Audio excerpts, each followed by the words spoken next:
Good morning everyone, and welcome back to the British Academy of Floral Art, where all this week the tutors every day will be making a different body adornment for you to try at home.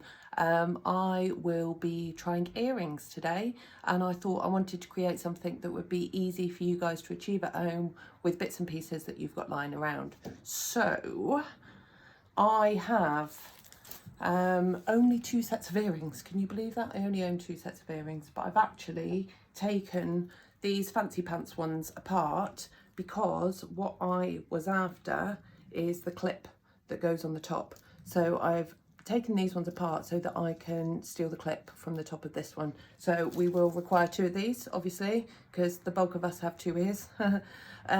So 2 of these little clips, some bullion wire.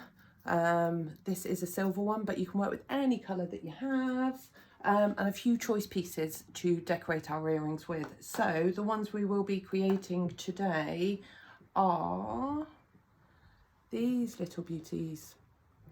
Can you see that? So the plant material that I've used on here is one of these beautiful saxifrage tricolours. Gorgeous, gorgeous.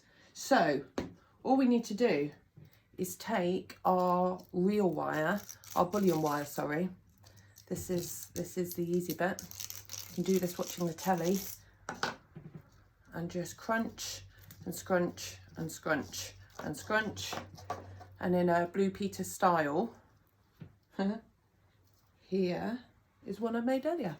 So this is just the bullion wire wrapped around and round and round itself, a small loop created at the top, and then fed back in and then bound round and round and round again. So this will give us our frame. Now there is nothing to stop you making long ones, huge great big ones, tiny little dainty ones, but I thought actually I'll just create a little drop, because what I wanted to make sure is that we've got a fairly decent surface that I can attach some plant material to. Again, I'm going to be working with succulents because I have an awful lot of them, and the longevity with making them with succulents. I am using the saxifrage. That will only last a couple of days without a water source, but for a little activity for a couple of days, no problem at all.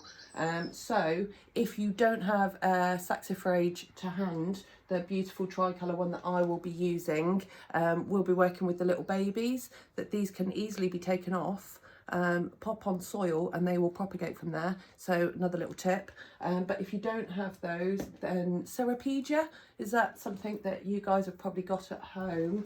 We whip a little bit off so you can see it on the camera.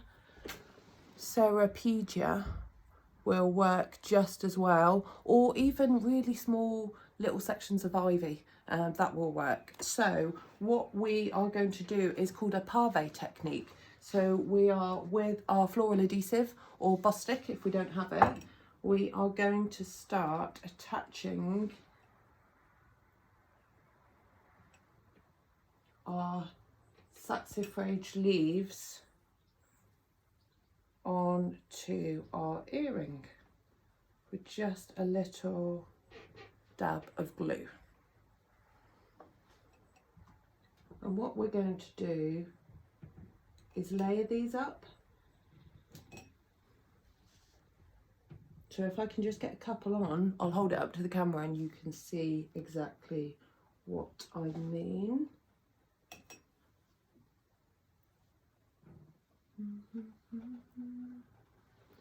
Okay, can you see how I'm starting to layer one on top of the other?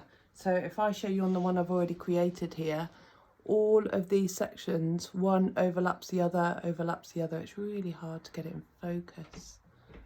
Can you see that? So that technique is called pave, the layering of plant material one on top of the other, overlapping. So that's all we're going to do the right way, the whole way up. And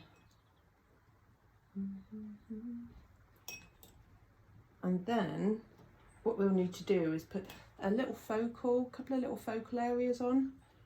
You don't have to, you can leave it at this. I mean, it's up to you guys how far you want to take these designs. I'm just giving you a starting point, and then the world is your oyster as to how far you go from there. And as I'm going up the earring, obviously the earring's getting smaller and smaller.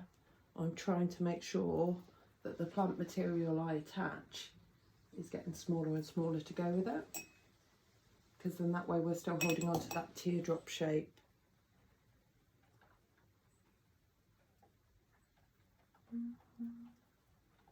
Okay, so here we go, saxifrage all the way up. And then for a little focal area, like the ones I've already created, all I've used is a teeny tiny piece of sedum and some, for me I've used Crassula marginata, lovely cheeky little pink number, but all I want is the tiny little tip, this flower on the top, and I can break this down and use that one flower right across the earring. So again, tiny little dollop of glue on the end, just sealing the end in, and that gives me an area to attach onto the earring.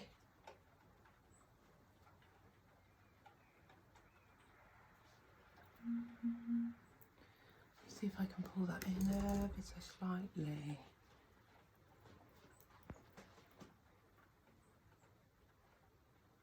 We've come inside for today's film because the weather is slightly inclement in Torbay. Great for the garden, not so great for me doing my outside filming. So excuse my crazy workshop in the background, it's slightly chaotic. Can you see on the bottom there? That doesn't help if I shake, does it? Okay. And we're just gonna build that up in two other little focal areas. So the dominant area is going to be at the bottom, that's the heaviest point in the earring, that's where we kind of want our focal area to be, and then I'm just going to put two other areas on the way up.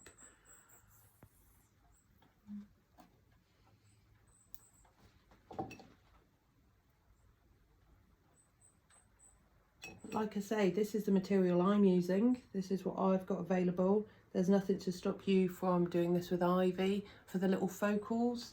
If you've got teeny tiny baby house leeks at home, then those would be a really good one to pop on. Use your imagination really, guys. Even if you've just got a tiny little single forget-me-not flower, if you seal the end and pop that one on, okay, it's only going to last maybe 24 hours, but it's just a little activity to keep you entertained. So that's the second placement. You see that? Yeah. And then we're just going to put one more at the top.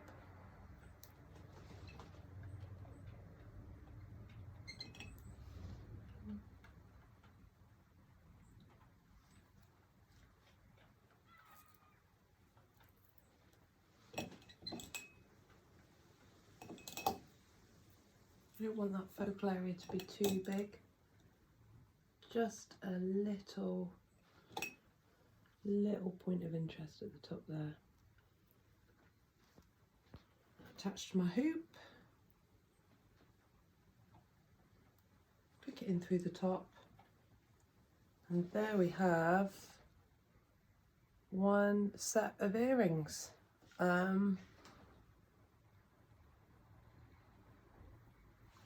Ta-da! Have fun, people. See you soon. Bye.